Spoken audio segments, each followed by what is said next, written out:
Today I'm going to show you how you can change your profile picture on the Spotify mobile app. This is very simple to do. It's going to be very quick, so let's go ahead and just jump into it. I already have Spotify opened up here, and you can see that I'm at the very left-hand tab where it says Home. That way I can see the settings icon in the upper right-hand corner, and that is what we want to tap on. So let's go ahead and select that. Right away up at the top here, you will see where it says View Profile.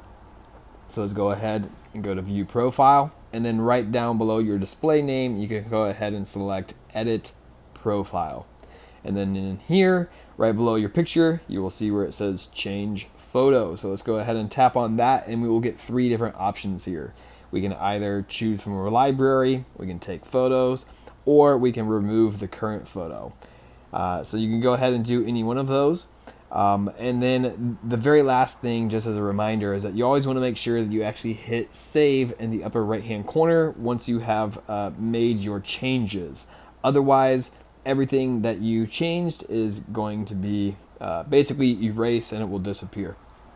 So make sure you hit that save in the upper right hand corner and you should be good to go.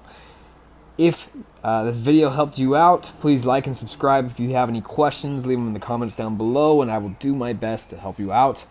Thank you for watching, and I will see you next time.